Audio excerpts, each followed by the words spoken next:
زرش کو یہ جان کر بڑی حیرت ہوئی تھی کہ آج رات سمان ادھر ہی رکے گا، اور پھر کچھ دیر بعد سب کے درمیان بیٹھ کر وہ اپنے کمرے میں آ گئی تھی۔ نیند سے برا حال تھا، لائٹ آف کیے وہ سونے کے لیے لیٹ گئی۔ پتہ نہیں وہ کتنی دیر سوئی تھی، عجیب سے احساس سے اس کی آنکھ کھلی تھی۔ اپنے وجود کے گرد کسی کے بازو کا حصار محسوس ہو رہا تھا۔ نائٹ بلب کی روشنی میں سمان احمد کو دیکھ کر وہ پتھر بن گئی۔ سمان احمد آج رات رک رہا تھا، مگر قیام اس کے کمرے میں ہوگا اسے گمان بھی نہ تھا۔ کیا ماما پاپا اور دیگر لوگوں کو علم ہے کہ سمان اس کے پاس روم میں ہے؟ اس کی سوچیں نہ جانے کہاں کہاں محو پرواز ہوئی تھیں۔ اس کی نگاہیں سمان احمد کے خوبصورت مردانہ خد و خال پر تھیں۔ وہ پورے ہوش و حواس میں پہلی بار رات کے اس پہر جس مرد کی قربت میں تھی جس سے اس کا بڑا جائز اور شرعی رشتہ تھا، مگر پھر بھی یہ گھبراہٹ اور خوف کیوں؟ زرش کو لگا جیسے اس کے ہر مسام سے پسینہ بہہ نکلا ہو۔ سمان گہری نیند میں تھا۔ سمان احمد کی طرف دیکھتے ہوئے وہ بالکل ساکت و جامد پوزیشن میں تھی۔ وہ اس خوف میں حرکت نہیں کر رہی تھی کہ کہیں اس کی حرکت سے سمان کی آنکھ نہ کھل جائے، اور اگر سمان واقعی اٹھ گیا تو؟ اس تو کے بعد ایک بڑا واضح سوالیہ نشان تھا۔ اٹک اٹک کر سانس لیتے ہوئے اس نے خوفزدہ نظروں سے سمان احمد کو دیکھا۔ چوڑا مضبوط سراپا، وہ تو مقابل کچھ بھی نہ تھی۔ اس کے اندر اتنی ہمت نہ تھی کہ اپنے گرد لپٹا بازو ہٹا کر تھوڑا سا پیچھے ہو جائے یا درمیان میں فاصلہ حائل کر لے۔ کچھ پل اسی طرح پڑے رہنے کے بعد اس آہستگی سے سمان کا بازو اپنے گرد سے ہٹایا تھا۔ کھسک کر پیچھے ہوئی تو گلے میں جھولتے لاکٹ کی زنجیر سمان احمد کی شرٹ کے بٹن میں الجھ گئی۔ کھچاؤ لگنے سے وہ اپنی جگہ ساکت ہوئی تھی۔ نہایت خوفزدہ نظروں سے سمان کو دیکھا، اور پھر گلے میں پڑی چین کا لاک کھلا ہوا تھا، شاید اسی لیے گلے سے اتر کر الجھ گئی تھی۔ اوف! وہ اب کے جھنجھلائی تھی۔ یہ لاک کیسے کھل گیا تھا؟ کیا سمان نے کھولا تھا؟ اس کے سامنے ایک سوالیہ نشان تھا۔ پتہ نہیں نیند کے عالم میں قربت کا کیا عالم تھا، اسے اپنا وجود لرزتا محسوس ہوا۔ ایک عجیب سا احساس رگوں پہ میں اتر گیا تھا۔ وہ لاکٹ اسی طرح چھوڑے بستر سے اتر گئی۔ حلق خشک ہو رہا تھا۔ اس نے پہلے کچن میں جا کر پانی پیا اور پھر صوفے پر آ کر بیٹھ گئی۔ کمرے میں ون سٹینڈ صوفہ تھا۔ وہ اب کیا کرتی؟ دوبارہ بیڈ پر جانے کی ہمت نہیں تھی۔ اس نے اٹھ کر الماری سے چادر نکال کر اپنے وجود کے گرد لپیٹی تھی۔ دوبارہ صوفے پر آ کر بیٹھتے ہوئے خوفزدہ نظروں سے سمان احمد کو دیکھا۔ اب نیند کس سے آنی تھی؟ مگر رات یوں بیٹھ کر بھی گزرنے والی نہیں تھی۔ ابھی رات ڈھلنے میں 2-2.5 گھنٹے باقی تھے۔ موبائل پر میسج کی بار بار بج اٹھنے والی بیپ نے سمان احمد کو گہری نیند سے جگا دیا تھا۔ سمان نے ذرا سا اٹھ کر سرہانے سے موبائل لیا تھا۔ ڈاکٹر ظفر کے میسج تھے۔ وہ اکثر جب نائٹ ڈیوٹی پر ہوتا تھا تو میسج کرتا رہتا تھا۔ موبائل واپس رکھتے ہوئے سمان کو کچھ احساس ہوا تھا۔ ایک دم اپنے پہلو میں دیکھا، زرش نہیں تھی۔ سمان فوراً اٹھ بیٹھا تھا۔ زرش کو صوفے پر بیٹھے دیکھا تو بستر سے اتر آیا۔ زرش سمان کو بستر سے اترتے دیکھ کر ایک دم سیدھی ہوئی تھی۔ زرش، ادھر کیوں بیٹھی ہو؟ اس نے خوفزدہ نظروں سے سمان کو دیکھا۔ آپ؟ وہ اس وقت جس خوف کے زیر اثر تھی اسے سمجھ میں نہیں آ رہا تھا کہ کس قسم کا ریئیکشن ظاہر کرے۔ کیا بات ہے، پریشان ہو؟ سمان صوفے کے بازو پر بیٹھا تھا۔ نگاہ میں خاصی تشویش تھی۔ زرش کی نگاہ سمان کے چہرے سے پھسلتی گریبان کے کھلے 2 بٹنوں اور پھر اوپر والے بٹن میں الجھی زنجیر پر ٹھہری تھی۔ کیا ہوا ہے؟ کیا دیکھ رہی ہو؟ سمان نے اس کی نگاہ کے تعاقب میں اپنی شرٹ کی طرف دیکھا۔ اوہ! سمان نے ایک نظر زرش کے جھکے سر پر ڈالتے ہوئے بڑی احتیاط سے وہ زنجیر بٹن سے نکال لی تھی۔ کیا بات ہے؟ ماما پاپا کو پتہ ہے آپ ادھر کمرے میں ہیں؟ جھکے سر سے اس نے سوال کیا تھا۔ سمان نے ایک گہرا سانس لیا۔ سمان کی موجودگی سے وہ ڈسٹرب ہو چکی تھی۔ سمان کے ہونٹوں پر بڑی خوبصورت سی مسکراہٹ مچلی تھی۔ چچی، امی نے ہی مجھے کمرے میں رات گزارنے کو کہا تھا۔ سمان نے مسکرا کر جواب دیا۔ زرش؟ چند پل سے رکھنے کے بعد سمان نے اس کا ہاتھ تھاما تو زرش کو لگا سانس اس کے سینے میں اٹک گئی ہے۔ خوفزدہ ہو؟ سمان نے اس کی آنکھوں میں جھانکا۔ زرش کا جی چاہا پھوٹ پھوٹ کر رونا شروع کر دے یا پھر کمرے سے باہر بھاگ جائے۔ کیوں خوفزدہ ہو؟ اس سوال کا جواب وہ دینے سے قاصر تھی۔ اٹھو، ادھر آؤ، ایزی ہو کر یہاں بیٹھو، پھر بات کرتے ہیں۔ سمان نے ہاتھ پکڑ کر اٹھایا تو وہ بغیر کوئی اعتراض کیے بستر پر جا بیٹھی۔ اس کی مزاحمت کی ساری حصیں اس پہر مردہ ہو چکی تھی شاید۔ سمان نے بھی اس کے قریب ہی جگہ بنائی تھی۔ بازو کے حلقے میں لے کر اپنے مضبوط تحفظ کا احساس دلایا تھا۔ لیٹ جاؤ۔ سمان کے کہنے پر بھی بیٹھی رہی تھی۔ سمان نے اس کا ہاتھ دونوں ہاتھوں میں تھام کر دبایا تو زرش کے ہاتھ کی لرزش بڑی شدت سے محسوس ہوئی۔ اس کی معصوم لرزش اندر کے سارے بھید کھول رہی تھی۔ دیکھو زرش، خوف زدہ ہو کر مجھ پر بے اعتباری مت دکھاؤ۔ میں نے تم سے بڑی پاکیزہ محبت کی ہے اور اس سے پہلے دل کی گہرائیوں سے تمہارا احترام کیا ہے۔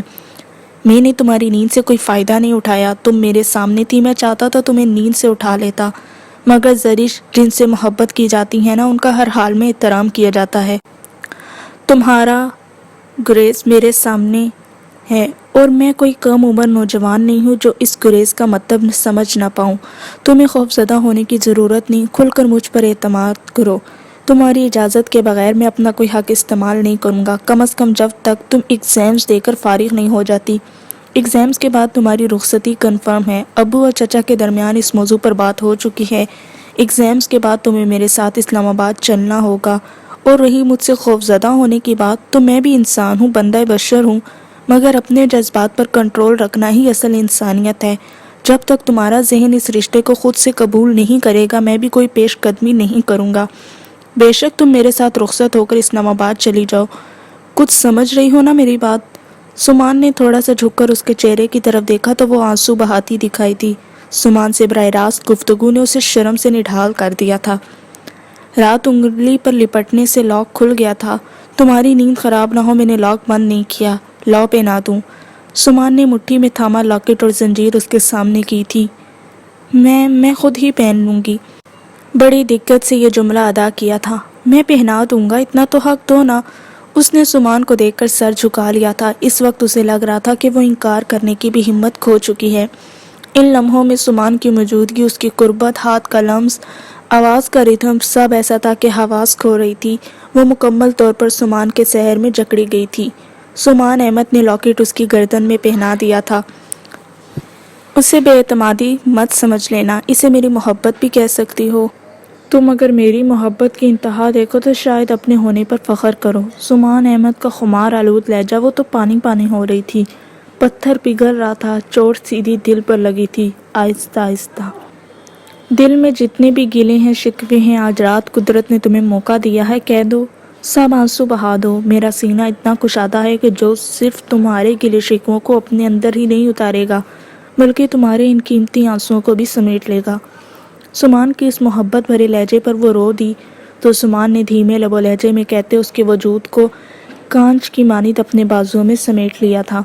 اور زرش، اس پر تو یہ رات اور سمان کی قربت، اس کا دھیما لہجہ، آواز کے زیر و بم نے ایسا اثر کیا تھا کہ وہ سمان احمد کے کشادہ سینے میں منہ چھپائے ہر درد کہتی چلی گئی۔ وہ روتی رہی، شکوے گنواتی رہی، شکایتیں کرتی گئی، اور سمان احمد کا سینہ اس کے آنسوؤں سے بھیگتا رہا۔ سو تو وہ ساری رات ہی نہیں پائی تھی۔ دل کا درد بہا کر وہ بظاہر ہلکی پھلکی ہو چکی تھی۔ صبح فجر کے قریب اٹھ کر نماز ادا کر کے کچھ دیر بستر پر پڑے رہنے کے بعد وہ کمرے سے نکل آئی تھی۔ ماما قرآن پاک کی تلاوت کر رہی تھیں۔ وہ کچن میں آئی تو ہادیہ آپا اور نوشی ناشتے کی تیاریوں میں مصروف تھیں۔ اس نے جھجکتے ہوئے کچن میں قدم رکھا۔ نوشی نے اسے دیکھا تو شرارت سے مسکرا دی۔ اس کے تبسم نے اسے نروس کر دیا۔ تو لاکھ چلے رے گوری تھم تھم کے۔ اس نے گلاس میں دودھ ڈالا تو نوشی کی شرارتی آواز نے اسے شاکڈ کر دیا۔ نہ جانے یہ لوگ کیا سمجھ رہی تھیں۔ ہادیہ آپا بھی نوشی کی شرارت پر مسکرا دی تھیں۔ تو پیاس سے مل کے آئی رے، تب سے نیند پر آئی رے، تو دیکھے سپنے بالم کے۔ نوشی، وہ بری طرح کنفیوز ہو چکی تھی، بڑے شکایتی انداز میں اسے ٹوکا تھا۔ ہادیہ اور نوشی دونوں ہنس دیں۔ کیسی گزری رات؟ ہادیہ آپا نے استفسار کیا۔ لہجے میں بڑی شرماہٹ بسی تھی۔ وہ سر سے پاؤں تک سرخ ہوئی تھی۔ پتہ نہیں، وہ بری طرح ان دونوں سے خفا ہوئی۔ یہ بھلا ایسی باتیں کیوں کر رہی تھی؟ کیا دونوں ایسے سمجھتی تھیں اسے؟ سمان بھائی جاگ گئے ہیں یا ہنوز سو رہے ہیں؟ نوشی نے اس کا بلش چہرہ دیکھا تھا۔ مجھے کیا پتا، جا کے دیکھ لو۔ رات تمہارے ساتھ گزاری محترم نے، ہم کیسے دیکھ لیں؟ آپا وہ رہان سی ہو گئی تھی۔ اگر علم ہوتا کہ یہ لوگ ایسی شرارت پر آمادہ ہیں تو کمرے سے ہی نہ نکلتی۔ ابھی تو دیگر لوگوں کا بھی سامنا کرنا تھا، نہ جانے ماما پاپا نے کیا سوچا ہوگا۔ لگتا ہے سمان بھائی کا رات ٹھہرنا بیکار گیا ہے۔ نوشی نے ٹھنڈی آ بھری تھی، انداز سراسر تیش دلانے والا تھا۔ لگ تو یہی رہا ہے۔ اس نے ہادیہ آپا کی شکل دیکھی، بڑی بے چارگی کا عالم تھا یہ۔ مجھے رات کا سوچ سوچ کر ہنسی آ رہی ہے۔ یہ محترمہ تو کچھ پل بیٹھ کر جا کر سو چکی تھی۔ بیچارے سمان بھائی باہر ہی تھے۔ آخر میں ہم لوگ یعنی میں اور عفان ہی اپنے کمرے میں گئے تھے۔ ماما پاپا تو پہلے ہی جا چکے تھے۔ مجبوراً مجھے اپنے کمرے میں جانے سے پہلے ماما کو بلوانا پڑا تھا کہ موصوف کو رات بسر کرنے کے لیے کمرے میں بھیج دیں، ورنہ تو سمان بھائی مروت میں ساری رات وہیں لاؤنج میں ہی گزار دیتے۔ اس نے بڑی غیظ بھری نظروں سے نوشی کو دیکھا۔ سمان بھائی سے پوچھ لو ناشتے میں کیا لیں گے تاکہ ان کی پسند کا ناشتہ تیار کر دوں، ہادیہ آپا نے کہا تو وہ دودھ کا گلاس ختم کر کے کچن سے نکل آئی تھی۔ لان میں آ کر اس نے کچھ پھول اکٹھے کیے۔ رات سے اس کی عجیب سی کیفیت تھی۔ سمان کا محبت بھرا کیئرنگ انداز، محبت کے خوبصورت مظاہرے، پیار بھری یقین دہانیاں، فرصت کے وہ پل، وہ تو ابھی تک انہی لمحوں میں جی رہی تھی۔ پھول لے کر کمرے میں لوٹی تو بستر خالی تھا، باتھ روم سے پانی گرنے کی آواز آ رہی تھی۔ اس نے پھول گلدان میں سجا دیے، بستر کی چادر درست کرتے بکھری چیزیں سمیٹی۔ اس کے ہاتھ تھمے تھے۔ سمان احمد کا موبائل مسلسل بیپ دے رہا تھا۔ اس نے ایک نظر بند دروازے کو دیکھا اور پھر موبائل اٹھا لیا۔ السلام علیکم۔ نمبر دیکھے بغیر اس نے کال ریسیو کی تھی۔ وعلیکم السلام، کون ہو تم؟ دوسری طرف سے نسوانی آواز پر زرش چونکی۔ میں جو بھی ہوں، آپ کون ہیں؟ سمان کہاں ہے؟ اب کی بار زرش نے اسکرین دیکھی تھی۔ نمبر تایا کے گھر کا تھا۔ فرح کی آواز تو نہیں تھی اور شاید طاہرہ بیگم تھی۔ وہ جہاں بھی ہیں آپ سے مطلب؟ اس کے لہجے میں خود بخود تلخی اتری تھی۔ کون ہو تم؟ ذرا تمیز نہیں ہے بات کرنے کی؟ موبائل دو سمان کو، ماں ہوں میں اس کی۔ وہ اس وقت واش روم میں ہیں، انتظار کر لیں یا پھر نکلتے ہیں تو بات کر لیں؟ زرش کوئی سخت جوابی کارروائی کرنا چاہتی تھی مگر اپنے اوپر کنٹرول کرتے ہوئے اس نے کہا، تم کون ہو؟ سمان تمہارے پاس کیا کر رہا ہے؟ ان کا لہجہ شکی تھا۔ زرش کہاں ان لہجوں کی عادی تھی، بڑا عجیب سا لگا۔ میں زرش ہوں، وہ رات سے یہیں ہیں۔ کیوں ہیں؟ ان سے پوچھ لیجئے گا۔ کیا؟ دوسری طرف حیرت کا شدید جھٹکا لگا تھا۔ شاید زرش کو بڑی خوشی ہوئی انہیں حیران کر کے۔ سمان تمہارے پاس ہے رات سے؟ تمہیں ہمت کیسی سمان کو روکنے کی؟ سمان سے شادی کروا کر دل نہیں بھرا تھا جو اب مجھ سے میرا بیٹا چھین رہی ہو؟ اپنی ماں کی طرح ادا دکھانا آتی ہے تمہیں؟ میری اولاد برباد کر دی ہے تم نے۔ وہ تو ایک پل میں شروع ہوئی تھیں، سارے لحاظ و مروت بھلائے گویا تھیں۔ ان کا ایسا گھٹیا لب و لہجہ سن کر زرش منٹوں میں آؤٹ ہو گئی۔ شٹ اپ، بہت کہہ لیا آپ نے، میں لحاظ کر رہی ہوں، میں نے نہیں روکا آپ کے بیٹے کو۔ وہ کوئی چھوٹے بچے نہیں ہیں جن کی انگلی تھام کر میں اپنے پیچھے لگا لوں۔ سوچ سمجھ کر بات کریں۔ تم کیا کچھ کر سکتی ہو مجھ سے بہتر کون جانتا ہے؟ میرے گھر میں تم جو گل کھلا کر جا چکی ہو بھولی نہیں ہوں میں۔ سارا خاندان جانتا ہے تمہیں، سب کو علم ہے تم کتنے پانی میں ہو۔ وہ ساکت کھڑی رہ گئی، صاف اس کے کردار پر کیچڑ اچھالا جا رہا تھا۔ رات بھر سمان کی قربت میں رہتے اس کے اندر اپنی ذات پر اعتماد کرنے کا احساس پیدا ہوا تھا، اور اب وہ اسی مقام پر تھی۔ ایک دھچکا لگا تھا اس کے احساسات کو۔ بکواس نہیں، ایک لفظ بھی مت کہیے گا میرے بارے میں، ورنہ میں کوئی لحاظ نہیں رکھوں گی۔ وہ تو لمحوں میں آؤٹ ہوئی تھی، سب لحاظ بھلا دیے تھے۔ سمان احمد جو نہا کر واش روم سے نکلا تھا اسے یوں بری طرح چیختے دیکھ کر ٹھٹکا تھا۔ زرش، یہ سب آپ کا ڈرامہ تھا، الزام تھا مجھ پر، خبردار مجھے ایک لفظ بھی کہا تو۔ وہ رو دی تھی۔ کیا ہوا زرش؟ اس کے قریب آ کر سمان نے اس کا رخ اپنی طرف کیا تو وہ سمان کو دیکھ کر پھٹ پڑی۔ کیوں آئے ہیں آپ یہاں؟ کیوں رات ٹھہرے ہیں آپ یہاں؟ آپ کی ماں کو مجھ پر الزام تراشی کا ایک اور بہانہ مل گیا۔ میرے کردار پر وہ عورت کیچڑ اچھال رہی ہے اور آپ کہتے ہیں میں اعتماد کروں آپ پر، آپ کی ذات پر، اس رشتے کو قبول کروں؟ نہیں کروں گی میں قبول۔ یہ رشتہ گالی ہے میرے لیے، صرف ایک گالی۔ غصے سے موبائل بستر پر پھینکتے اس نے اپنے اندر کا سارا ابال سمان پر نکالا تھا۔ طاہرہ بیگم کی ایک کال نے ان کی ساری رات کی محنت پر پانی پھیر دیا تھا۔ وہ پھر اسی مقام پر تھی یا پھر شاید اس سے بھی نیچے تھی۔ سمان نے موبائل تھاما تو وہ دوسری طرف گھر کا نمبر تھا۔ کال ابھی تک جاری تھی، ڈراپ نہیں ہوئی تھی۔ ہیلو، کون؟ زرش پھوٹ پھوٹ کر رو رہی تھی۔ سمان نے اس کا بازو تھام کر اسے باہر کی طرف قدم بڑھانے سے روکا تھا۔ نظریں اس کے پھسلتے آنسوؤں پر تھیں۔ سمان، کہاں ہو تم؟ دوسری طرف سے طاہرہ بیگم نے خاصی برہمی اور بے قراری سے استفسار کیا تھا۔ سمان احمد نے ایک گہرا سانس لیا۔ پل میں ساری بات سمجھ میں آئی۔ زرش کا ایک دم یوں ری ایکٹ کرنا سمان احمد کے احساسات پر اوس سی گری تھی۔ تم فوراً گھر پہنچو۔ تم اسلام آباد سے کب آئے تھے اور ادھر کیوں ہو؟ گھر کیوں نہیں آئے؟ وہ کل کی لڑکی تمہارے لیے اپنے گھر سے زیادہ اہم ہو گئی ہے؟ طاہرہ بیگم نے سمان کی بات کاٹ کر بڑی درشتی سے کہا تھا۔ سمان نے کچھ سخت کہنے کو ہونٹ وا کیے مگر پھر لب بھینچ کر کال ڈراپ کر دی۔ جب سے یہ قصہ ہوا تھا سمان نے پوری کوشش کی تھی کہ ان کی بڑی سے بڑی زیادتی پر بھی کچھ نہ کہیں، انہیں خود احساس ہو۔ وہ ماں تھی، بلند مرتبے پر فائز، قابل عزت و احترام، وہ ہر حال میں ان کا لحاظ کرنا چاہتا تھا۔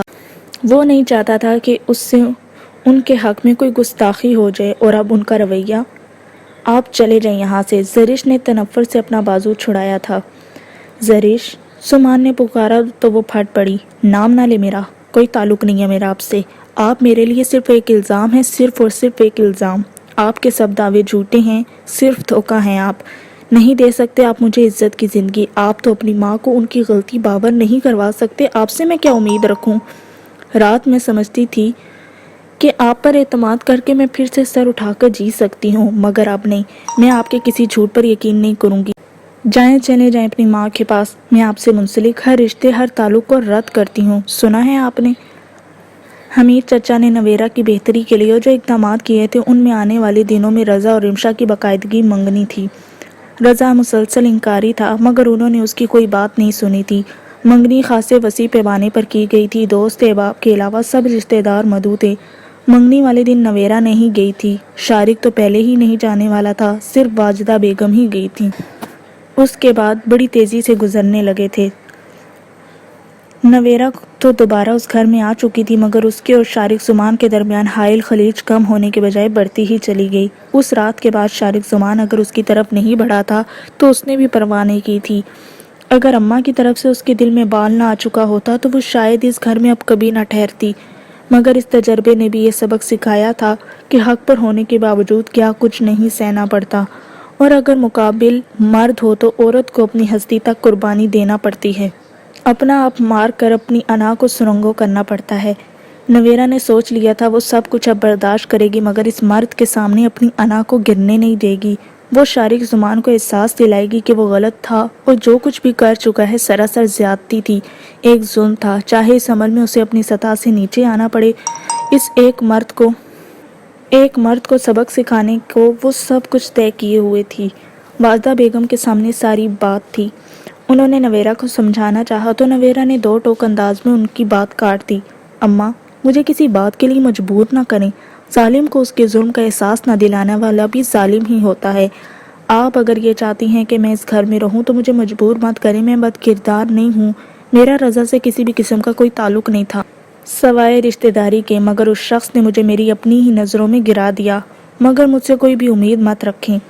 اور اس کے بعد اماں نے خاموشی اختیار کر لی تھی۔ وہ اچھی طرح جانتی تھیں اس گھر میں دوبارہ آنا نویرہ کے لیے کس قدر اذیت ناک عمل تھا، اپنے آپ کو بے عزت کرنے والی بات تھی۔ نویرہ دوبارہ اس گھر میں پہلے کی ہی طرح سیٹ ہو چکی تھی، مگر شارق زمان کی زندگی جو نویرہ سے شادی کے بعد کچھ ترتیب و تنظیم کی لڑی میں منسلک ہو رہی تھی، ایک دفعہ پھر انتشار کا شکار ہوتی چلی گئی تھی۔ نویرہ کو اس کی پرواہ نہیں تھی اور اسے نویرہ کی اماں دیکھ دیکھ کر کڑ رہی تھیں۔ ایسے میں رضا اور رمشا کی منگنی کی تقریب نے بھی کوئی مثبت اثر نہ ڈالا تھا۔ رضا جو کر چکا تھا اور شارق نے رد عمل دیا تھا، اب نویرہ دوبارہ اعتماد کرنے والی نہیں تھی اور اماں مجبور و بے بس تھیں۔ دن اپنی رفتار سے گزر رہے تھے، کبھی تیز رفتاری سے اور کبھی سبک انداز میں۔ نویرہ نے چیک اپ کے لیے ڈاکٹر فیروزہ سے ٹائم لیا تھا۔ ڈاکٹر فیروزہ نے کلینک میں آنے کو کہا تھا۔ اس نے اماں سے چلنے کو کہا تو ششو پنج میں پڑ گئیں۔ وہ خاندان وغیرہ میں اب جانے لگی تھی مگر باہر نکلتے ہوئے وہ اب بھی ہچکچاتی تھیں۔ ان کی مصنوعی ٹانگ سے چال میں لڑکھڑاہٹ سے انہیں تکلیف کا احساس ہوتا تھا۔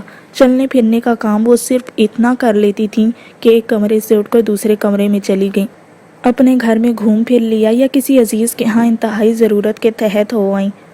تم شارق کے ساتھ جاؤ، اماں کوئی اور بات کریں، نویرہ نے ناگواری سے کہا تو اماں نے صرف دیکھا اور اسے مجبور نہیں کر سکتی تھیں۔ رضیہ کو فون کر کے بلا لو، باہر آتے جاتے تکلیف سی ہوتی ہے مجھے، رشتہ داری میں کہیں آنا جانا مجبوری ٹھہرا۔ ٹھیک ہے، اس نے فون کر کے رضیہ چچی کو صورتحال بتا کر آنے کو کہا تھا تو انہوں نے آدھے گھنٹے میں پہنچنے کی حامی بھر لی۔ رضیہ چچی آئیں تو وہ تیار بیٹھی تھی۔ میں بیگ لے کر آؤں پھر چلتے ہیں۔ وہ سلام دعا کے بعد اٹھ کھڑی ہوئی۔ شاکرہ کو انہیں کولڈ ڈرنک سرو کرنے کا کہہ کر وہ اپنے کمرے میں چلی آئی۔ الماری کھول کر بیگ نکال کر دیکھا تو وہاں صرف چند نوٹ تھے۔ ان چند روپیوں سے کب تک زندگی کی گاڑی چلے گی؟ وہ گمسم سی کھڑی رہی۔ اس نے اس گھر میں آنے کے بعد شارق زمان کو صرف انکار ہی نہیں کیا تھا بلکہ اس نے اس شخص سے متعلق ہر شے سے دستبرداری اختیار کی تھی۔ کھانے پینے کی وہ چور تھی، مگر اس نے طے کیا تھا کہ اب اس شخص سے کوئی تعلق رکھنا کوئی احسان نہیں لینا چاہیے، کچھ بھی ہو جائے۔ کپڑوں کا اسے مسئلہ نہیں تھا کہ جہیز کے بہت سے سوٹ ایسے ہی پڑے تھے۔ کھانے پینے میں مجبور تھی، مگر یہ چند روپے کب تک سہارا بن سکتے ہیں؟ ایسے عالم میں کہ وہ اس شخص سے کچھ بھی لینے کی روادار نہیں تھی۔ گمسم انداز میں کھڑی سوچ رہی تھی کہ اچانک خیال آیا تو وہ بیگ اور چادر لیے گیسٹ روم سے نکل آئی۔ شارق زمان کے کمرے کی دہلیز پر کھڑے ہو کر اس نے ایک پل کو سوچا تھا، مگر پھر سر جھٹک کر اندر داخل ہو گئی۔ سارے کمرے میں بد نظمی سی پھیلی ہوئی تھی۔ نویرا نے ناگواری سے کمرے کو دیکھا۔ یہاں دوبارہ آنے کے بعد وہ پہلی بار اس کمرے میں آئی تھی۔ یہ کمرہ اس نے اپنے لیے شجر ممنوعہ بنا رکھا تھا، اور اب ناگواری سے چاروں طرف دیکھتے وہ الماری کی طرف بڑھی۔ چند درازیں کھولتے اور ادھر ادھر ہاتھ مارنے پر اسے گرین کلر کی چیک بک مل گئی تھی۔ اس نے سکون کا سانس لیا۔ شادی کے بعد اماں نے اسے یہ چیک بک دی تھی۔ ابا نے اپنی زندگی میں ہی اپنی سب اولادوں کو اپنی جائیداد میں حصہ نکال دیا تھا، جو اماں نے خاص وقت میں ایک ایک کر کے سب کو سونپ دیا تھا۔ اس کے حصے کی رقم اماں نے بینک میں رکھوا دی تھی۔ وقتاً فوقتاً اماں اس میں رقم جمع کرواتی رہتی تھی۔ اب تو یہ رقم لاکھوں تک تھی۔ اس نے چیک بک اپنے بیگ میں رکھ لی۔ اس کا ارادہ چیک اپ کے بعد بینک کا چکر لگانے کا تھا۔ نواز تو آنے پر زور دے رہا تھا، مگر فاروق کی ناراضگی ہی نہیں ختم ہوئی۔ سمجھا کر تھک گئی ہوں کہ سگا خون ہے، ایک ہی بیٹا ہے، اب ناراضگی ختم کریں، مگر اپنی ضد کے بڑے پکے ہیں۔ رضیہ چچی کی گلوگیر آواز پر نویرا تھم سی گئی۔ اللہ بہتر کرے گا، اپنے بھائیوں کو شادی وادی کا سوچیں، گھر سے دور رہے 100 لوگ ہوتے ہیں اپنی راہ پر چلانے والے۔ ماشاءاللہ نیک سلجھا ہوا ہے۔ تمہاری بھتیجی بھی تو ہے۔ بھائی تو کتنی دفعہ کہہ چکے ہیں روسیا کے لیے ظفر کی شادی کرنا چاہتے ہیں دونوں کو ہی نپٹا دیں۔ کتنی دفعہ فون پر سمجھا چکی ہوں، کہتا ہے امی دل نہیں مانتا۔ نماز کا ذکر کبھی کسی نے اس کے سامنے نہیں کیا تھا۔ نویرا سے فیصلہ نہ ہوا کہ اب کیا کرے، چند پل یہیں کھڑی رہے یا اندر جائے۔ فون کیا تو کہنے لگا، اماں میں نے ایک لڑکی دیکھی ہے، بہت اچھی ہے، بس کم عمر ہے، پڑھ رہی ہے، ابھی ایگزامز ہونے والے ہیں اس کے۔ میں کراچی آؤں تو اس لڑکی کی فیملی سے ملوں، لڑکی دیکھ لوں۔ آپ کو تو پتہ ہے فاروق اب کراچی جانے نہیں دیتے، مگر میں سوچ رہی ہوں کہ چکر لگاؤں۔ نواز تو ہر ماہ آ کر مل جاتا ہے، اس کی طرف سے دل کو تسلی رہتی ہے، مگر کب تک؟ نواز کی شادی کی عمر ہے اور کتنا لیٹ کیا جائے، جو ہونا تھا ہو گیا۔ میں جب بھی ملتی ہوں فاروق کو سمجھاتی ہوں، اب بھی ملاقات ہوئی تو بات کروں گی۔ جوان اولاد دوسروں کے گھر بھلے ماموں ہیں، کب تک رہے گی؟ واپس تو اسے یہیں آنا ہے، بھلا گوشت بھی ناخنوں سے جدا ہوا ہے؟ آپا دل بڑا دکھتا ہے۔ نواز اب کسی بھی لڑکی کا نام لے، میں اجازت دے دوں گی کہ بیاہ لائے۔ اگر فاروق نے اجازت دی تو اپنے ہاتھوں سے سب کروں گی۔ نواز نے منع کر رکھا ہے مجھے، ورنہ کیا میں نہیں جانتی کہ میرا بیٹا بلا وجہ کی سزا کاٹ رہا ہے؟ وہ نم آواز میں بولی تھی۔ نویرا چونک اٹھی تھی۔ تم جانتی ہو؟ چونک تو واجدہ بیگم بھی گئی تھی۔ ہاں، میں کیسے مان لیتی کہ نواز نویرا کو چھوڑ سکتا ہے؟ اس کی تو اپنی خواہش تھی، دل سے چاہتا تھا اسے، مگر شارق کی وجہ سے۔ باقی کے الفاظ ان کی سسکیوں میں دب گئے تھے اور نویرا کو لگا اس کے قدم زمین نے جکڑ لیے ہیں۔ شارق نے کہا تھا کہ نویرا کے لیے انکار کر دے، میرے نواز نے سب کچھ سہ لیا خود بخود۔ وہ تو اب بھی جب ملتا ہے پہلا سوال یہ کرتا ہے کہ نویرا کیسی ہے، خوش ہے، اور میرا دل خون کے آنسو روتا ہے۔ مجھے اس نے قسم دے رکھی ہے کہ میں فاروق سے ذکر نہ کروں، اپنے تک اس بات کو محدود رکھوں، ورنہ فاروق کی ضد تو کب کی ٹوٹ چکی ہوتی۔ اپنے آنسو دوپٹے کے پلو سے صاف کرتے انہوں نے واجدہ بیگم کو دیکھا۔ ان کے سینے سے ایک گہری سانس خارج ہو گئی۔ سانس تو نویرا کے حلق میں بھی خارج ہوئی تھی، مگر وہ اندازہ نہ کر سکی کہ اس میں دکھ کی لہر ہے، گہری اذیت ہے، یا پھر تلخی کا زہر ہے۔ شارق زمان تمہیں خدا سمجھے، تمہارے جنون نے کتنی زندگیاں تباہ کی ہیں۔ بڑی تلخی سے اس نے لب بھینچ لیے۔ چلیں چچی جان، اس نے قدم آگے بڑھاتے انہیں پکارا تھا۔ چادر درست کرتے نویرا کے چہرے کو دیکھتے وہ اٹھ کھڑی ہوئی تھی۔ نویرا کے سنجیدہ چہرے کو دیکھتے ان کے دل سے ایک ہوک سی نکلی تھی۔ یہ لڑکی ان کے بیٹے کی خواہش تھی، ان کا بیٹا اس لڑکی کی وجہ سے دربدر تھا، اور اب نویرا کا بھرا بھرا چادر میں لپٹا سراپا ان کے اندر ایک اور ملال جگا گیا۔ سامنے نظر آنے والے منظر نے نواز فاروق کے دل کے اندر بھی ملال جگا دیا تھا۔ پورے 6 دن بعد انہیں یہ چہرہ دکھائی دے رہا تھا۔ انہوں نے ہاتھ میں پکڑی کتاب کاؤنٹر پر رکھ دی۔ زرش تنہا نہیں تھی، اس کے ساتھ اسی دن والا لڑکا تھا جسے وہ سمندر کے کنارے زرش کے ساتھ دیکھ چکے تھے، جسے زرش نے اپنا بھائی کہا تھا۔ وہ دونوں باتیں کرتے ادھر ادھر دیکھتے آگے بڑھ گئے۔ انہوں نے اس دن زرش کو روکا بھی تھا، اسے کہا بھی تھا کہ وہ ان کی بات سن کر جائے، گو وہ نہیں رکی تھی، فوراً چلی گئی تھی۔ اور اس کے بعد انہوں نے سائرہ کے ذریعے اس کے سیل نمبر پر کتنی دفعہ رابطہ کیا تھا، اور ہر بار اس کا وہی جواب تھا کہ وہ اب اکیڈمی نہیں آ رہی۔ زرش ایسا کیوں کر رہی تھی انہیں اندازہ تھا، مگر نہیں تھا کہ وہ ان کو یوں بری طرح رد کر دے گی۔ نویرہ کے بعد اگر کسی کی طرف ان کا دل پسندیدگی کے جذبے سے دوچار ہوا تھا تو وہ بلا شبہ زرش ہی تھی، مگر اس کا رد عمل بہت شدید تھا۔ یہ کتاب پیک کر دیں۔ وہ دونوں ریک میں رکھی کتابیں دیکھ رہے تھے۔ علی بکس دیکھتے ریک کی دوسری جانب چلا گیا۔ نواز نے کاؤنٹر بوائے کو کتاب پکڑا کر زرش کی طرف پیش قدمی کی تھی۔ السلام علیکم۔ زرش فوراً چونکی تھی، سر اٹھا کر نواز فاروق کو دیکھ کر وہ چونکی۔ وعلیکم السلام، آپ؟ کچھ بکس خریدنی تھی، آپ سنائیں کیسی ہیں آپ؟ انہوں نے اپنی یہاں موجودگی کا سبب بتایا تھا۔ الحمدللہ۔ اس نے علی کو دیکھا، وہ موجود نہیں تھا، شاید دوسری طرف نکل گیا تھا۔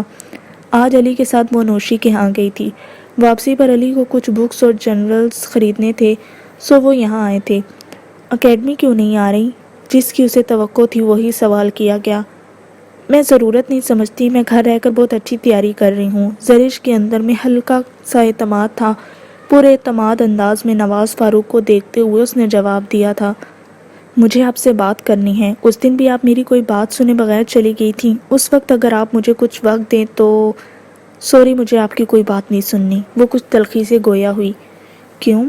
نواز نے فوراً اس کو دیکھا۔ کیوں کا جواب آپ بہتر جانتے ہیں۔ Excuse me. اس نے وہاں سے نکلنا چاہا تھا، اسے علی ریک کے دوسرے طرف نظر آ گیا۔ وہ فوراً یہاں سے نکلنا چاہتی تھی۔ زرش پلیز۔ انہوں نے اس کا راستہ روکا تھا۔ زرش نے بڑی ناگواری اور برہمی سے انہیں دیکھا۔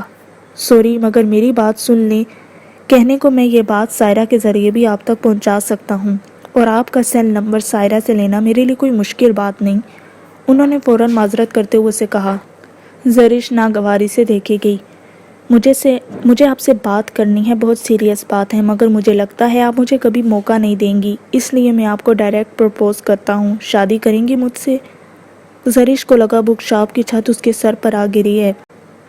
اس کو نواز فاروق کے بارے میں گمان تو تھا، مگر اس کے ذہن کے کسی گوشے میں یہ بات نہیں تھی کہ شادی کی بات کریں گے۔ کیا آپ ہوش میں تو ہیں سر؟ آپ کو علم ہے آپ کیا کہہ رہے ہیں؟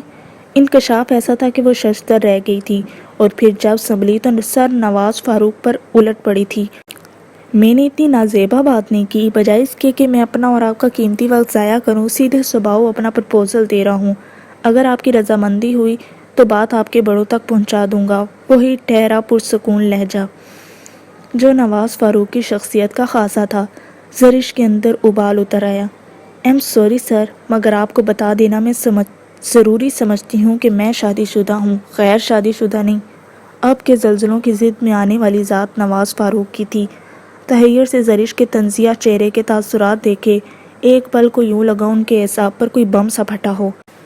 نویرہ نے اپنے اعصاب پر کنٹرول کرتے ہوئے قدم مزید بڑھائے تھے۔ کمرے کی حالت انتہائی بری ہو رہی تھی۔ خود سے اس نے اس کمرے میں قدم نہیں رکھا تھا۔ ہاں، شاکرہ اماں کے کہنے پر اس کے کمرے کی صفائی وغیرہ کرتی تھی، مگر اب نویرہ کی صاف ستھری طبیعت پر یہ ابتری بڑی گراں گزری تھی۔ جی چاہا کہ شارق زمان کا حشر نشر کر دے۔ اگر اماں کی تکلیف کا احساس نہ ہوتا تو کبھی اس کمرے میں نہ آتی۔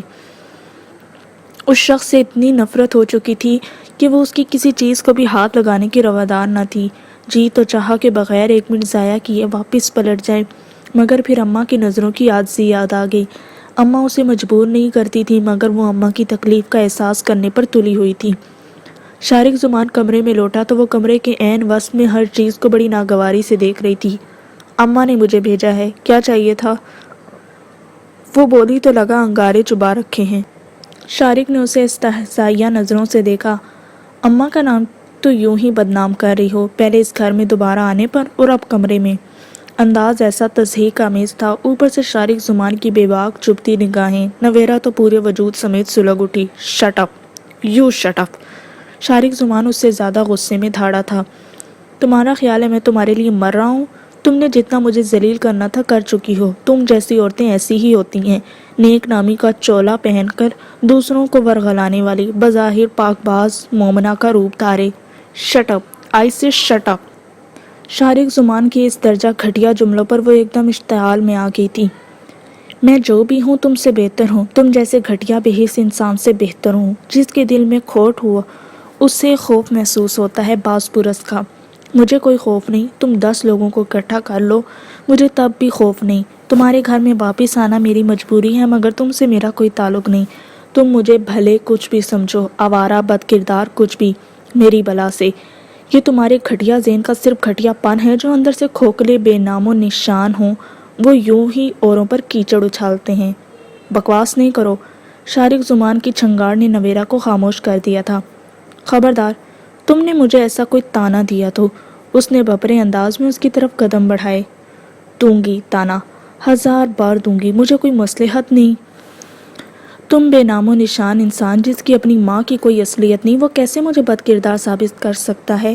تم ثابت کرو شارق زمان. میری بد کرداری کا ثبوت دنیا کے سامنے لاؤ، میں مانوں گی. او یو. شارق زمان نے انتہائی بپھرے انداز میں اپنا بھلدی بھر کم ہاتھ اس کے منہ پر جڑ دیا. چٹاخ. غصے اور اشتعال سے بھری نویرا لہر کر بستر پر گری تھی. بھاری بھرم کم فولادی ہاتھ کے تماچے سے نویرا کو اپنے اطراف میں تارے ناچتے محسوس ہوئے. وہ بلک بلک کر روئی. ثابت ہو چکا ہے. اگر رضا حمید چھوٹا ہوتا تو یہ منگنی قطعی نہ ہوتی. اور تم جیسی عورتوں کو میں اچھی طرح جانتا ہوں. دھوکے باز فریبی، تم نے مجھے دھوکہ دیا ہے، میرے صاف سچے جذبوں کی توہین کی ہے. میں نے تم سے صرف اتنی توقع کی تھی کہ تم میری بن کر رہنا، اور تم نے مجھے دھوکہ دیا ہے. میں ہر چیز برداشت کر سکتا ہوں مگر دھوکہ نہیں. ہاں، دھوکہ دیا ہے میں نے. پھر کیا کر لو گے تم؟ روتے روتے وہ ایک دم سیدھی ہو کر پھنکاری تھی. صاف شفاف چہرے پر پھسلتے آنسو اور لڑکھڑاتی آواز. تم میرے گھر سے چلی جاؤ. ہاں چلی جاؤں گی، ایسی جاؤں گی تو کہ تم سب لوگ یاد رکھو گے، پچھتاؤ گے. نویرا احسان کوئی بد کردار نہیں تھی اور تم نے مجھے اب باور کروا دیا ہے، اور میں تمہیں شارق زمان دکھاؤں گی کہ بد کرداری کسے کہتے ہیں. جو تمہاری ماں اور بہن کر رہی ہیں وہ بد کرداری ہے، یہ جو میں کر رہی ہوں وہ بد کرداری ہے. تم اپنے زخم نہ چاٹو تو مجھے کہنا. تم نے میری مصلحت آمیزی کو غلط رنگ دیا ہے. میری طبیعت میں تم نے نفرت کے شرارے بھر دیے ہیں، اور ان شراروں سے میں نے اگر تمہارے وجود کو خاکستر نہ کیا تو کہنا. بستر پر سیدھے ہو کر اپنے آنسو صاف کر کے اس نے کہا تو شارق کا دل چاہے 1 منٹ ضائع کیے بغیر اسے شوٹ کر دے. دفع ہو جاؤ. وہ غصے سے پھٹا تھا. اسے لگ رہا تھا کہ وہ ایک پل میں کوئی انتہائی قدم اٹھا جائے گا اگر نویرا اس کے سامنے سے نہ ہٹی تو. دفعہ تو میں ایسی ہوں گی کہ ساری عمر یاد رکھو گے. وہ طنز سے ہنسی. آنسوؤں کے درمیان یہ طنزیہ ہنسی. فضا میں بڑا عجیب سا ارتعاش پیدا ہوا. مجھے کوئی شوق نہیں تمہاری مکروہ صورت دیکھنے کا. میں صرف وقت کا انتظار کر رہی ہوں، اور جو کچھ بھی کروں گی ڈنکے کی چوٹ پر کروں گی. میں اپنے بھائیوں کی نظروں سے گری ہوں. میری ماں مجھے اس گھر میں رہنے پر مجبور کر رہی ہے. میرے اپنے مجھ سے چھن گئے صرف اور صرف تمہاری وجہ سے. تم دیکھنا میں تم سب کو بتاؤں گی میں کیا ہوں. نویرا کے اندر طوفان سے اٹھ کھڑے ہوئے تھے. جو جی میں آیا کہہ رہی تھی. بڑا شوق ہے تمہیں اپنی اولاد کا بیٹھ کر رونا ساری عمر شارق زمان. مجھے بھی اور اپنی اولاد کو بھی. تم جیسے بے نام و نشان کی اولاد بھی بے نام و نشان نہ رہ گئی تو مجھے کہنا. وہ غصے سے اپنے اندر کا ابال نکال رہی تھی. شارق زمان چونک کر متوجہ ہوا. غصے سے ہٹ کر نویرا کو دیکھا. اس کے الفاظ کچھ ناقابل فہم تو نہ تھے. بڑی سختی سے رخساروں کو صاف کرتے وہ بستر سے اٹھ کھڑی ہوئی. وہ جذباتیت میں یہ سب کہہ گئی تھی یا سنجیدگی میں، وہ اندازہ نہیں کر پایا. کیا کرو گی تم میرے بچے کے ساتھ؟ نویرا کا بازو پکڑ کر اس نے بڑے غصے سے اسے دیکھا. وہ تمہارا بچہ نہیں ہے، وہ صرف میرا ہے. تمہارا تو تب ہوگا جب تم ثابت کرو گے. بڑی بے خوفی سے اس نے شارق زمان کی آنکھوں میں آنکھیں ڈال کر کہا تھا. شارق زمان کو اپنے وجود میں فولاد اترتا محسوس ہوا. ہے ہمت تم نے ثابت کرنے کی؟ اگر ہے ہمت تو پھر یہ بھی ثابت کرنا کہ تمہارے بچے کو جنم دینے والی عورت بھی بد کردار ہے، ورنہ بھول جاؤ تمہاری کوئی اولاد نہیں ہوگی. ایسے ہی بے نام و نشان رہو گے تم انشاءاللہ. شارق زمان کی گرفت سے ہاتھ چھڑاتے وہ پھنکاری تھی. نویرا کے الفاظ نے شارق زمان کو اتنا الجھا دیا کہ وہ صرف اسے دیکھتا رہ گیا. یہ میری تمہارے لیے بد دعا ہے. مجھے تم سے کوئی لینا دینا نہیں. اس کمرے تک آنا بھی میری مجبوری تھی. اب تم جو مرضی کرو. وہ ثابت کر دیا، مہر ثابت کرو میری بلا سے، مگر میری نفرت کو مت آزماؤ. شارق زمان میں تو بدنام ہو گئی، تمہاری نیک نامی بھی جائے گی، یاد رکھنا۔ بساتے جہاں پہ عذاب اترتے ہیں کس طرح، شب و روز یہ عقاب اترتے ہیں کس طرح، کبھی عشق ہو تو پتہ چلے، یہ جو روگ ہیں چھپے ہوئے ہیں جسم و جاں میں، تو یہ کس لیے، یہ جو اضطراب رچا ہوا ہے وجود میں، تو یہ کیوں بھلا، یہ جو سنگ سا آگرا ہے وجود میں، تو یہ کس لیے، یہ جو دل میں درد چڑا ہے لطیف سا، تو یہ کب سے ہے، یہ جو پتلیوں میں عکس ہے کوئی خفیف سا، سو یہ کب سے ہے، یہ جو لوگ پیچھے پڑے ہوئے ہیں فضول میں، انہیں کیا پتہ، انہیں کیا خبر، کسی راہ کے کسی موڑ پر خود انہیں ذرا کبھی عشق ہو تو پتہ چلے۔ یوں ہی بیٹھے خود فراموشی کے عالم میں نہ جانے کتنے زمانے بیت گئے تھے، اپنے آپ سے لڑتے، اپنے جذبوں کو بہلاتے، اپنی لغزشوں پر پشیمان ہوتے، نہ جانے کتنے لمحے فریب خوردہ ٹھہرے تھے۔ طوفان ہستی میں آئے یا بستی میں تباہی تو دونوں طرف ہوتی ہے، بس فرق یہ ہوتا ہے کہ بستی کی تباہی انسانوں کی نظر میں آتی ہے اور ہستی کی تباہی صرف اندرون جسم تک محدود رہ جاتی ہے۔ جذبے اور شدتیں موج خیز ہوں تو طوفان بھی سنگین ہوتے ہیں، ایسے طوفان کا مداوع شاید وقت بھی نہیں کر پاتا۔ جو زخم حالات نے دیے تھے وہ تو شاید بھر جاتے، مگر جو زخم اپنی لغزشوں سے انسان سہتا ہے وہ شاید ہی بھر پاتے ہیں، عمر بھر کا روگ ضرور بن جاتے ہیں۔ بالکل ایسے ہی کبھی عشق ہو تو پتہ چلے۔ نواز بڑے دھیمے سروں میں کوئی پکارا تھا، نودینی محبت کی گہرائی میں ڈوبی بڑی جذب سے آمیز آواز تھی۔ نواز فاروق نے اپنی ذات کے نشانیوں سے نکل کر اپنے سامنے کھڑے مجسم پیکر کو دیکھا۔ رومینہ علی اپنی تمام تر شدتوں سمیت کھڑی تھی۔ بعض اوقات شدتیں بھی بہت بڑا امتحان بن جاتی ہیں، اس وقت بھی رومینہ کی آنکھوں کا لو دیتا تاثر نواز نے ہمیشہ کی طرح نگاہیں چرا لیں۔ رومینہ تم آؤ پلیز۔ اپنے بکھرے سراپے کو سمیٹے خوش دلی کا مظاہرہ کیا گیا۔ رومینہ جھجکتے قدم اٹھاتی اندر بڑھ گئی۔ نواز فاروق نے اٹھ کر کمرے کی لائٹس آن کر دی تھی، کھڑکیوں کے پردے ہٹاتے کھڑکیاں کھول دی تھیں۔ رومینہ نے بغور اونچے لمبے متناسب سراپے کو دیکھا، آنکھوں میں جذبے سے سر اٹھانے لگے۔ آپ کیسے ہیں؟ کمرے کی بوجھل فضا کو رومینہ کی آواز نے منتشر کر دیا۔ ٹھیک ہوں۔ نواز نے باہر دیکھا، ڈھلتی شام کا منظر بھرپور تھا۔ کچھ ڈسٹرب لگ رہے ہیں؟ نواز نے چونک کر اسے دیکھا، آنکھوں میں جذبوں کا ایک جہاں آباد کیے دیکھ رہی تھی۔ نواز کے دیکھنے پر سر جھکا کر انگلیاں مسلنے لگی۔ بڑی اضطراری حرکت تھی یہ اس کی۔ نہیں ایسی تو کوئی بات نہیں، میں کل بھی آئی تھی اور پرسوں بھی، مگر آپ پچھلے 3 دنوں سے صرف اپنے کمرے تک محدود ہیں۔ کیا بات ہے پلیز بتائیں؟ اپنے لہجے کے مکمل خلوص سے گویا تھی۔ نواز نے لب بھینچ لیے۔ اوکے، آپ نہیں بتانا چاہتے تو رہنے دیں، مگر اتنا تو بتا دیں میرا کیا قصور ہے؟ میں نے کل سے لے کر اب تک کئی کالز کی ہیں مگر آپ نے ایک بھی ریسیو نہیں کی۔ شکوہ لبوں سے پھسلا تھا۔ نواز فاروق کو ندامت سی ہوئی، یہ لڑکی ان کے رویے سے ہمیشہ ہرٹ ہو جاتی تھی، ہر بار وہ نہ چاہتے ہوئے بھی اسے ہرٹ کر جاتے تھے، جبکہ یہ محض پرخلوص سی لڑکی ان کے لیے کتنا محبت بھرا دل رکھتی تھی۔ کیا ہو نہیں جاتے تھے، مگر وہ نظر انداز کرنے پر مجبور تھے کہ ان کا دل ان کے بس میں نہیں تھا، اور اب رومینہ کا یہ شکوہ انہیں شرمندہ کر گیا۔ سوری۔ ہمیشہ کی طرح نواز نے اب بھی اس سے اپنے رویے کی معذرت کر لی۔ رومینہ کے اندر چھن سے کوئی چیز ٹوٹی تھی، وہ اس شخص سے جی بھر کر لڑنا چاہتی تھی، اپنا حق جتانا چاہتی تھی، محبت اور مان کے مظاہرے کرنا چاہتی تھی، مگر نواز فاروق کے اس عام سے رویے نے اسے ہمیشہ دکھی کیا۔ کسی ایک نقطے پر ٹھہر جانا موت ہوتی ہے، ہر چیز کی نویرا آخری حد تو نہیں تھی نواز۔ بڑے کرب سے وہ بولی تھی اور نواز نے لب بھینچ لیے۔ آپ مجھے اس طرح اگنور کرتے ہیں تو میرا دل چاہتا ہے کہ میں اپنی کوئی نس کاٹ لوں۔ کیا میں بہت بری ہوں نواز؟ اتنی بری کہ میں آپ کے راستے میں کہیں بھی نہیں ہوں؟ وہ اٹھ کر اس کے مقابلے میں آ کھڑی ہوئی۔ نواز نے دیکھتا چھلکتی ساگر آنکھیں یا کوتی مرمرے لب اور ساحر مکھڑا۔ ایک مرد کی طلب اس قیامت خیز حسن سے بڑھ کر اور کیا ہو سکتی ہے؟ میں محبتوں سے آپ کو جیتنا چاہتی ہوں نواز۔ آپ بتائیں میرے وجود میں ایسی کوئی بات نہیں جو آپ کو متاثر کر جائے؟ کہتے ہیں جہاں محبتیں بے اثر ہوں وہاں وجود جل جاتے ہیں۔ کیا میرا وجود بھی آپ کی ٹھہری زندگی میں کوئی ہلچل لانے، کوئی رونق پیدا کرنے سے قاصر ہے؟ رخساروں پر بکھرے آنسو، وہ تو پوری قیامت تھی، ایک جیتی جاگتی قیامت، مگر نواز کو تو محبت نے لوٹا تھا۔ دل بنجر ہوا تھا اور بنجر زمینیں ایسے زرخیز فصلوں کے قابل کہاں ہوتی ہیں؟ کیا میرے اندر کوئی کشش نہیں؟ لوگ کہتے ہیں میں خوبصورت ہوں، کیا میری خوبصورتی کچھ بھی نہیں؟